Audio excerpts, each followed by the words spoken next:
Exactly. I think it was Gallup came out with numbers saying that Gen Z, the workforce right now, having an employer that cares about their well-being is the number one thing that they now look for when interviewing for a job.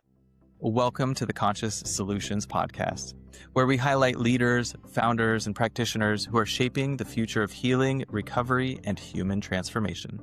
This show is dedicated to the people who help the people, the innovators building clinics, nonprofits, recovery programs, wellness practices, and community-based solutions that create real impact in the world. I'm Brandon Barclay, and over the last 8 years, I've had the privilege of working alongside organizations across the alternative wellness and mental health landscape, from retreat centers and practitioners to nonprofits, recovery programs, and community-driven initiatives. And one thing has become very clear. The people doing the most meaningful work are often the ones with the least support, visibility, and resources. And this podcast is designed to change that, by sharing the real stories, lessons, challenges, and breakthroughs from the leaders on the front line of human healing. Thanks for being here, and let's dive into today's conversation. You're watching, or you might be listening, to the Conscious Solutions Podcast. I'm your host, Brandon Barclay, and today I'm joined by Danielle Schulz, founder of the Triangle Sessions, a workplace wellness company designing annual wellness programs for companies delivered in person in Charlotte, North Carolina, or virtually for distributed teams. This conversation is about leadership reality, what it takes to build, sell, and deliver wellness programs that create real momentum, not just a one-off event. For those tuning in for the first time, we are Conscious Solutions. We help mission-driven organizations build stronger operational foundations, generate aligned growth, and streamline their back-end systems. That includes Foundation, a bespoke operating system built around how your organization actually works, B2B lead generation, and CRM and automation builds that eliminate friction and support scale. If you're ready to strengthen the systems under your mission, DM us the word growth. Now let's get into it.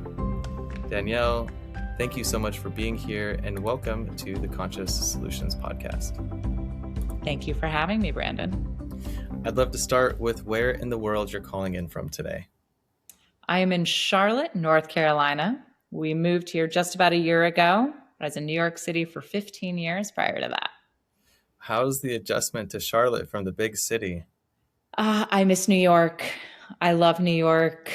Part of my heart will always be in New York, but Charlotte is good for us for this point. We're enjoying it. We have 2 small boys. It's where we're supposed to be right now. Well, I'm sure that it's great for the family, I imagine. A little bit maybe more accessible, easier to get to the outdoors. And from what I saw, being active is a really strong part of your background. Maybe you can share a little bit about that. Absolutely. So I am a former professional dancer. I spent 10 years at the Metropolitan Opera. Movement has been my life and my joy. I danced all together for 30 years, and it's kind of the foundation of everything I believe in and what I do now. Wow, incredible. And maybe some of our viewers or listeners have seen you on stage. I was realizing that just as we're in this conversation. So how did the transition happen from performing artist to entrepreneur? What did that look like? So I went to college. I went to NYU Tisch, and they were very realistic along the way. They said, you will probably not have a comfortable job that will last you your entire career. You're going to have to freelance. You're going to have to hustle. You're going to have to wait tables. You're going to have to babysit. You are going to have to get comfortable making it work. And for years, I did that. I even got my break at the Metropolitan Opera, and it was a dream job with a catch. We were off in the summer. It was not full time. We had breaks in between contracts, and every single dancer there had to supplement their income one way or another. Whether it was teaching kids or teaching fitness, I did everything and anything. But how I kind of survived, I was a trainer for high profile clients at a boutique fitness studio. I spent years in hospitality before I got my break at the Metropolitan Opera. And I started working in corporate wellness because I'm a certified yoga teacher. And I basically took all of those elements and rather than working for other people, I thought, okay, how can I work for myself and pull together this unique set of skills and start to work with businesses? So tell us a little bit about what that turned into. Obviously, I know what your organization is, but there's usually a point at which, you're, as you were describing, you've been engaged with, personal training and corporate wellness and have these different ways that you've been making it work with your dance career. At what point did you realize that the Triangle Sessions was where you were going, or what was being born? COVID. COVID forced it to happen. I was laid off. I was 3 months pregnant. My husband was a full time student, not bringing in any money. We were entirely on my dancer salary that then didn't exist. So I had to get creative real fast. And it was a little bit of trial by fire. This is early 2020. And companies were desperate. They were willing to do anything to keep their teams engaged. And luckily, I had had this experience for years. I'd worked with law firms, I had the corporate wellness experience. And I have to admit, when COVID first happened, I thought, oh, I'm going to offer yoga and meditation. No, nobody wanted yoga and meditation. They just wanted happy hours and to get drunk. That was the zeitgeist of 2020. So I thought, okay, I'm not really a mixologist. We're not really like a team building event company, but I did work in restaurants. I have knowledge and education about beverages. How can I do corporate wellness with a twist? So, terrible pun intended. So, I put together some classes, foam rollers and fizz, in which we would send out bottles of Prosecco or champagne, depending on the budget, and then foam rollers, and then do part happy hour and then part company wellness class.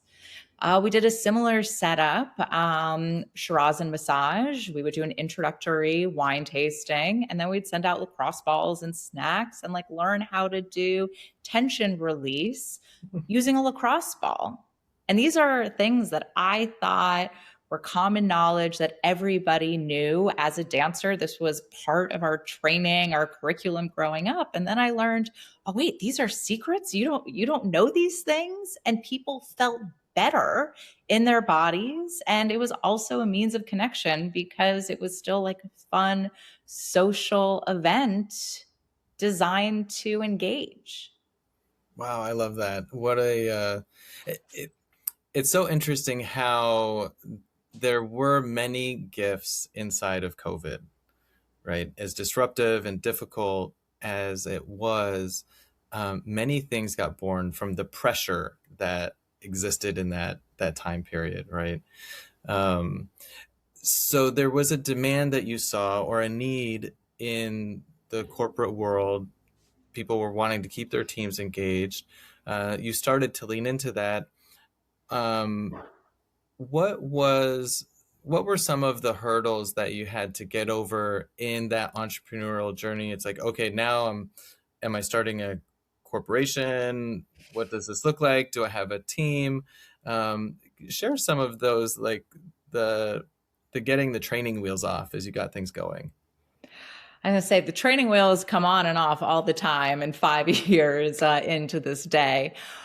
So I think, like most people, you kind of lean into your personal network first. And I think it's why you're never a jerk. Always be kind and consistent and show value and help people any way that you can, so that when you do have something to share, maybe they are willing to give you a chance or to help you out or to make an introduction.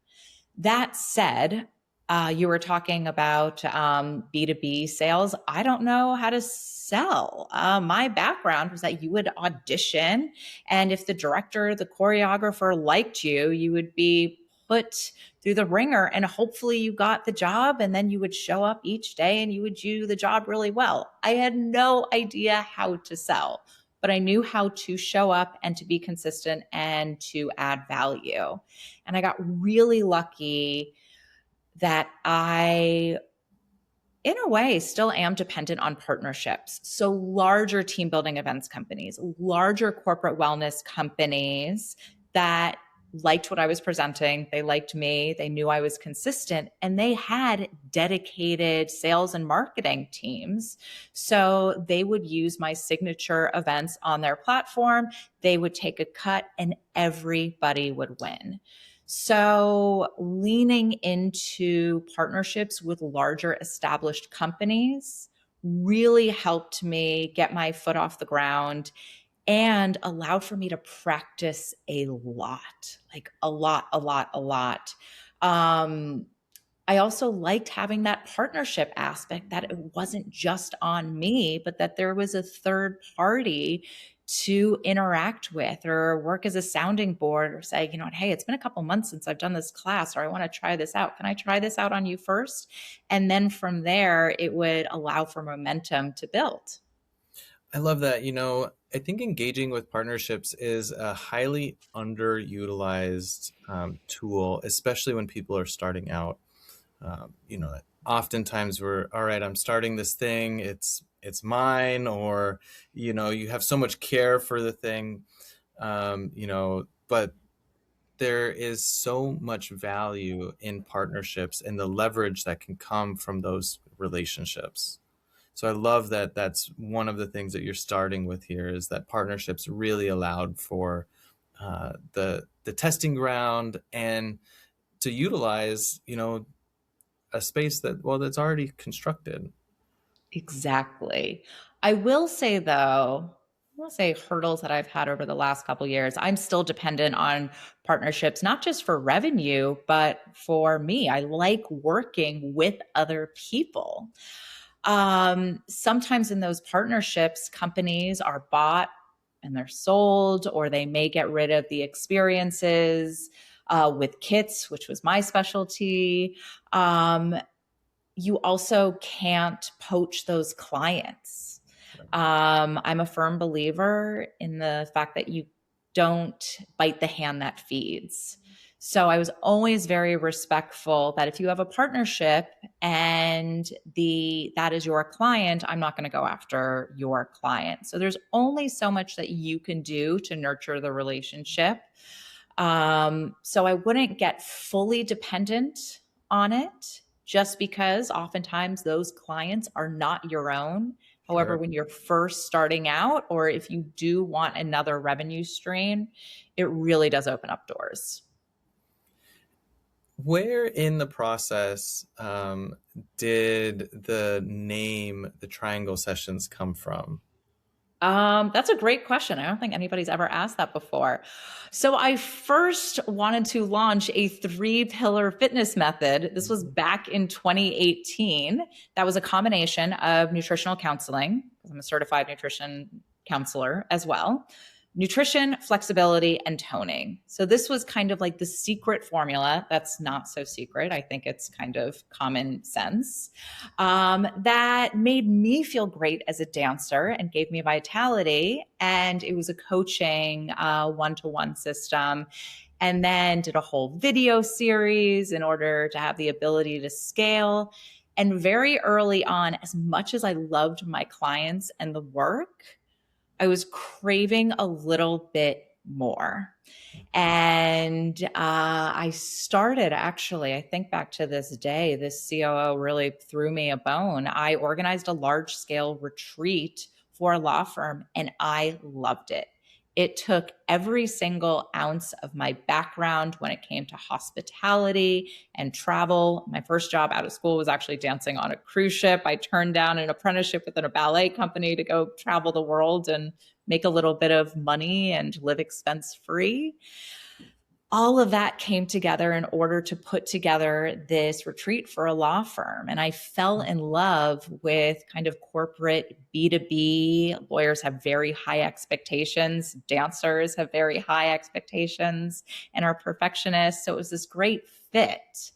So that was a starting off point to shift from a 3-pillar fitness method into working more with organizations and having a broader reach and having it be a little bit more dynamic. Beautiful. And I love where things kind of naturally evolve in the process, right? Okay, 3 pillars. Well, that turns into something later on as the product matures or your experience matures, your clientele shifts and kind of morphs who we are, right, as entrepreneurs and what the business looks like. I would love to hear a little bit about what your programming and the offers look like today, and maybe share how they evolved like you just were, but give us the scope of what does it look like if somebody wants to engage with Triangle Sessions today. Well, I should mention, because we were talking about the last 5 years, is that the programming has evolved based on what's popular, the zeitgeist of what's going on. So we mentioned in 2020, 2021, it was all about drinking and alcohol, but we were still a corporate wellness company.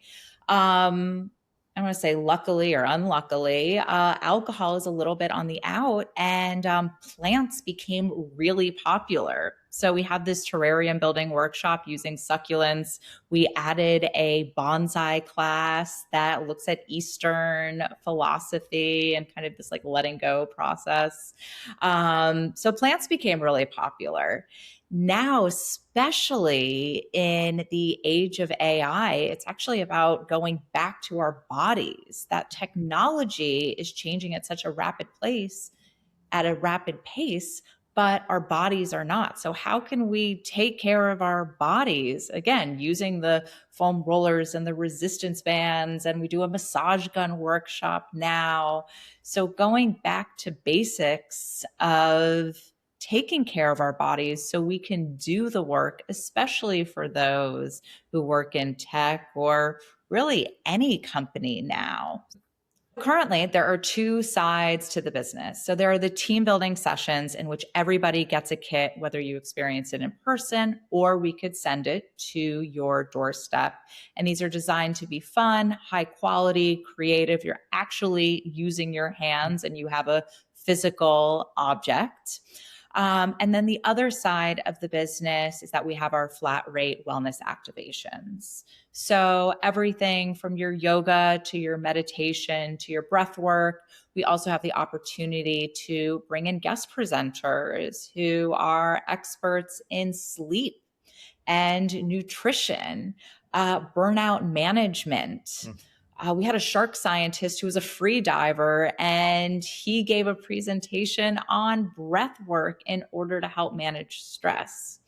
So we have a nice combination of offerings right now of the team building sessions with kits that are really designed to engage and ignite and foster connection. And then we have the flat rate wellness sessions that are a little bit more accessible. You could have 5 people, you could have 500 people, doesn't matter, but they can show up and enjoy. And are those wellness sessions also in person or remote? Either.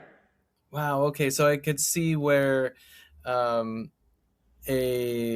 team would have you kind of come in via, maybe it's not Zoom, but a channel like that. Zoom is our preferred platform, actually. I mean, we could use any platform, and depending on the company, sometimes they have to use a specific platform. Sure. But for us, Zoom is actually our preferred platform. And is it, I'm just trying to wrap my head around how it looks and feels as like the recipient in one of these, where you would have the team in one room and they'd be watching one screen, or are they kind of on individual screens, or maybe it's a mix?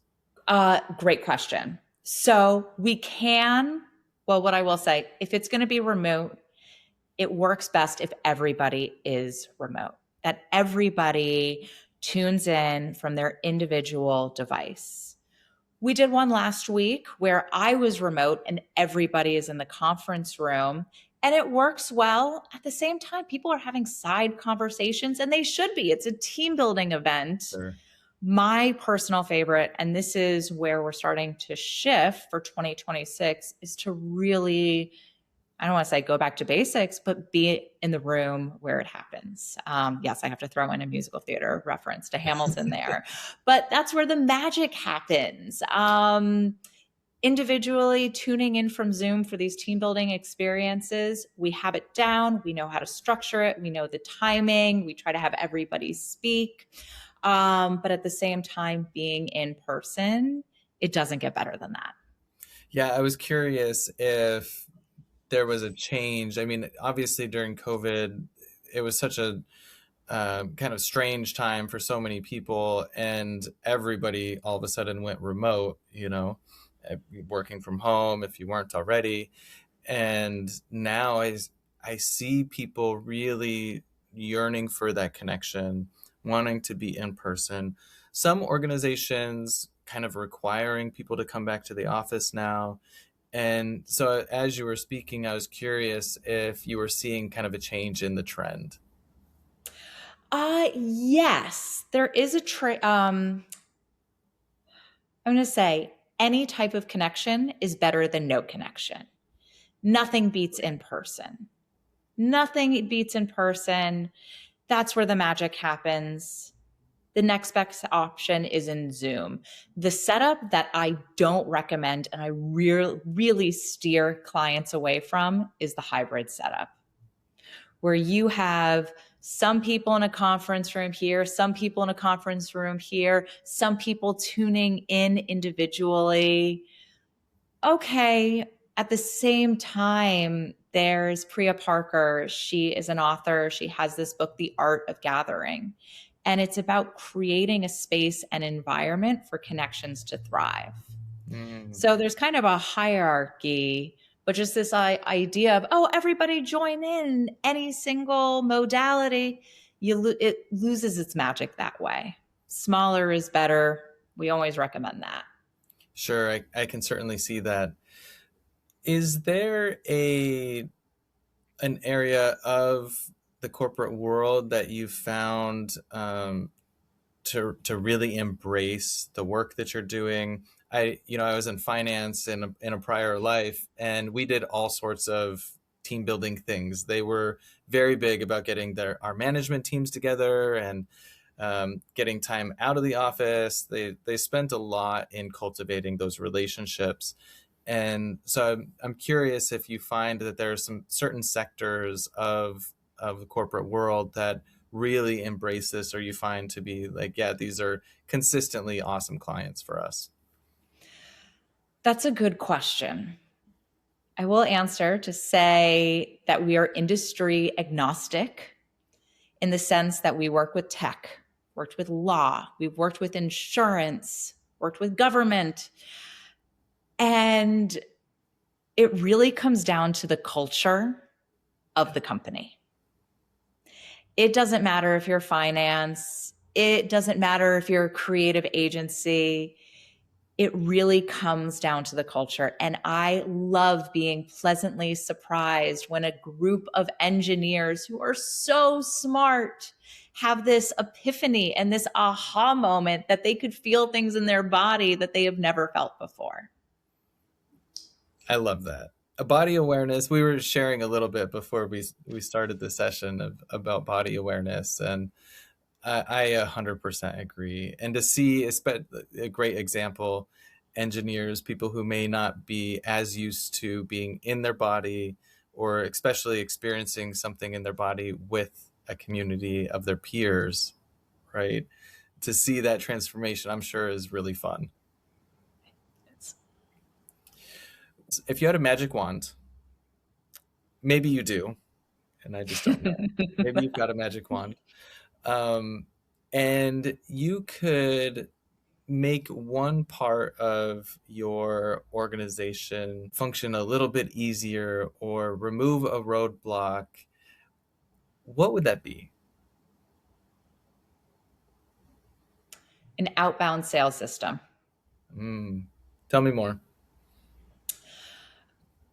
So I mentioned I was very dependent on partnerships, especially starting out, my own network, 1 degree connections. Mm-hmm.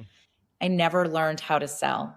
And it wasn't until this last year that actually I invested in a program in order to get systems and strategies in place in order to have an outbound system. I think it's really easy to get lost in the business. It's like, oh, I have enough work, revenue's coming in, all is good, but to not work on the business. I realized after 5 years, revenue kind of plateauing. It's like, okay, what is next? What is the next step? A, I need an outbound system. B, again, through this program, investing, it was time, even long overdue, rather than hosting one-off events. Oh, it's May, it's Mental Health Awareness Month. We should do something. Oh, it's April. We should do a terrarium building workshop in order to connect with trees. And saying, yes, absolutely, we're here, whatever you need, because we were busy. We thought, okay, business is good. Mm-hmm. But realizing, especially from a client's point of view, this is a box check. There are studies now on corporate wellness programs that are failing because there's no sense of progress. So taking a step back, and rather than just saying yes to the one-offs, and we have been doing this unintentionally for the last couple of years, really partnering with companies to make wellness part of their culture and actually having an annual program mapped out for the entire year so your team and your employees see a sense of progress. And it's not just a box check here and there, but you have something to work towards, something to look forward to. And it's that sense of progress that actually deems corporate wellness programs to be successful. You said two things in there that I want to unpack a little bit. And I guess we'll go backwards with what you were just speaking to, which is measuring progress. I'm really curious how you're able to measure progress, if there's data points that you've kind of discovered as you've been going along, to help organizations understand that, yes, there is measurable impact in doing this kind of work. That's a great question. So having response links after every single event has been crucial. So always have a response link and keep it super simple, like 15 seconds. Nobody wants a long survey. Sure. Making it very easy. And then there's always opportunity for feedback as well. And really scouring over those and seeing trends. You could report on numbers, making sure that the numbers are going in the right direction.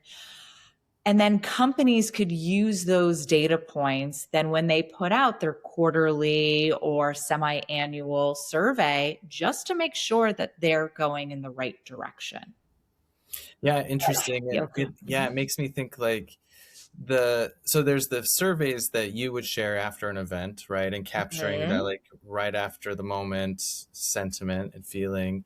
And then for the organizations to have surveys implemented, and I know we did when I was in finance, that were about, how you enjoy working with your team, what do you think of the company, and they gather those metrics on an annual basis.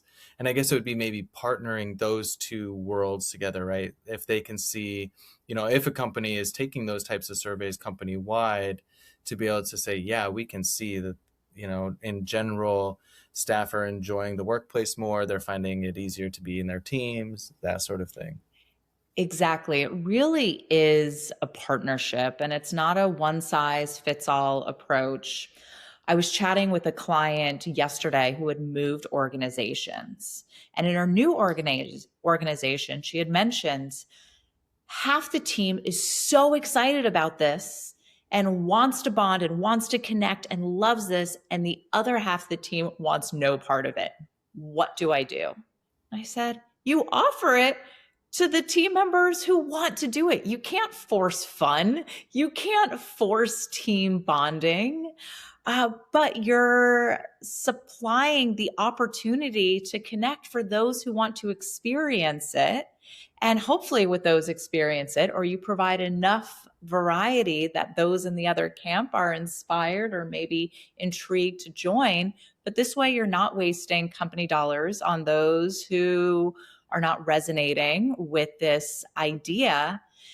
And the numbers are there. If your company doesn't have some type of employee wellness program, it doesn't look good for the company. You're not going to attract top talent. You're not going to make those lists, and you're going to have a higher turnover rate.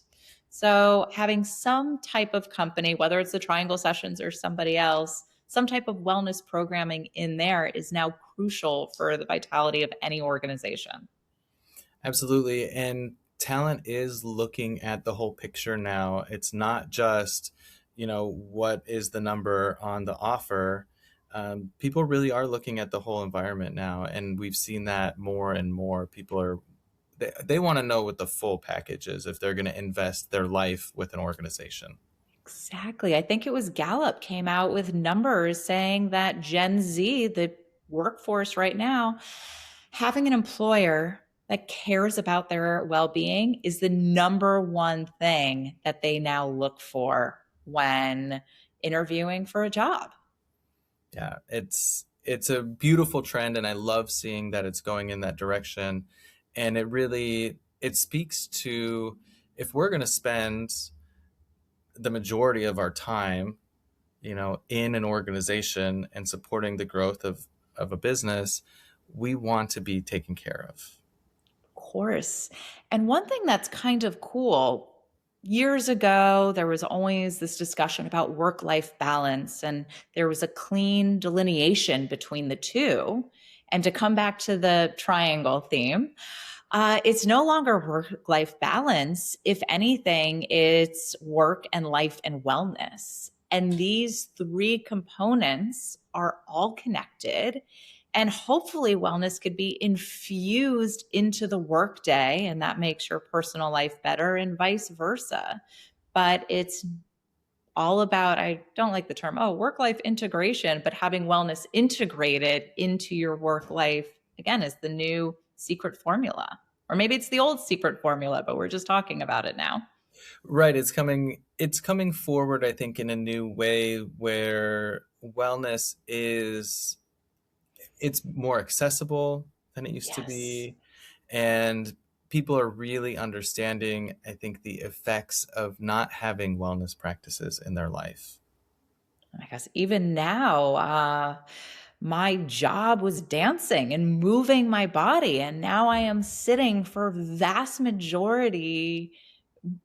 periods of the day, and I feel it in my neck and my shoulders and my back. And it's like, wait, how do I feel worse now in a way than when I did when I was dancing? And I think companies are starting to realize this as well.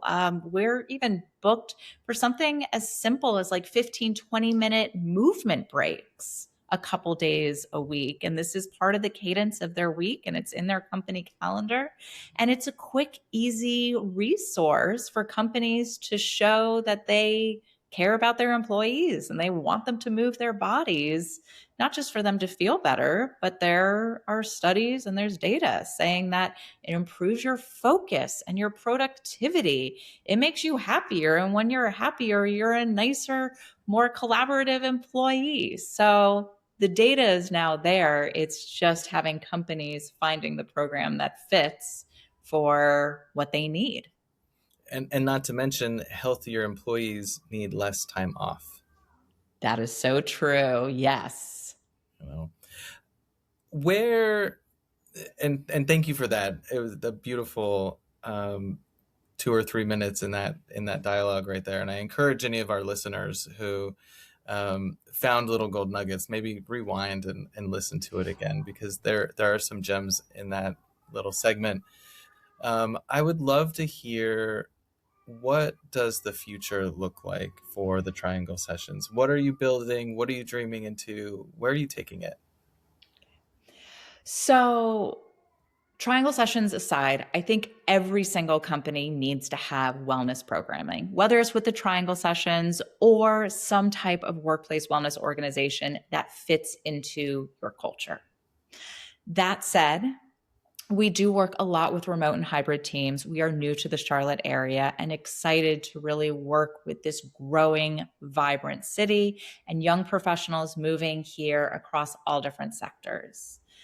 That said, would love to expand our programming, not just our offerings, but having more trainers so we can do more of this work. And by trainers, people who are equipped to work with all different kinds of people. We always follow a structure and a flow and really train people to be at the level and at the standard that we expect for all of our experiences. We would love to grow regionally and be able to have our unique programming all across the US. Longer term, going into maybe a little bit of IP and how can we really solidify our programming so companies don't necessarily have to go through our facilitators unless they want to, but that they have staff members who feel empowered to take our programming and implement it within their company so they can seamlessly integrate it into their culture. Maybe certification models or licensure, Maybe, that sort of thing. yes. All Not right, quite all there right. yet. Not quite there yet. But continuing with the models, growing, expanding, bringing in other facilitators, and continuing to explore and play and expand our reach. Amazing. I have no doubt that expansion is ahead of you. I want to give an opportunity for you to share how people can get a hold of you. If anybody that's listening is inspired to have you come into their workplace or follow up and reach out to you, where can they find you? What's the best way to get in contact? Sure. So our website, thetrianglesessions.com, you could Google it. The Triangle Sessions should come up pretty quickly. You could also find me on LinkedIn very easily. Danielle Schulz, Schulz. No T is my last name. Easiest way to get in touch. Awesome. So I encourage anybody that's been inspired or intrigued, or maybe you're listening and you're like, I want my organization to have some of that, definitely reach out. Any final thoughts, words of wisdom, or anything that we just didn't touch on that you'd like to express and share with the audience? I would say lean into what makes you different and don't be scared of it. I, even to this day, become self-conscious that I don't have a traditional corporate background and that I didn't take this traditional path. But when I share about my experience on the stage and with ballet and with dance, it resonates with people and they love learning about something new or a different approach. And it's what makes you different makes it more interesting. And if it's interesting, it makes it more impactful. So don't shy away with what makes you different. That's beautiful. Thank you for the work that you're doing. I love that organizations are getting blessed with this opportunity to find fun and connection in unique and different ways. You were sharing about a bonsai class, and I was like, man, I'd love a bonsai class. That sounds awesome. It's a fun one. It's super messy, and it's one of the ones that actually we don't do in person, but only works virtually. But there's quite a bit in our arsenal at this point. But it is fun. It's great. Yeah. So awesome. I'm definitely wishing you the best. I can't wait to hear Thank you, Brandon. how that progression goes for you over the next couple of years. Thank you to all of those that have been listening and watching. This is another episode of the Conscious Solutions podcast. We value all of the time that everybody spends with us here. If this episode resonated, please share it forward.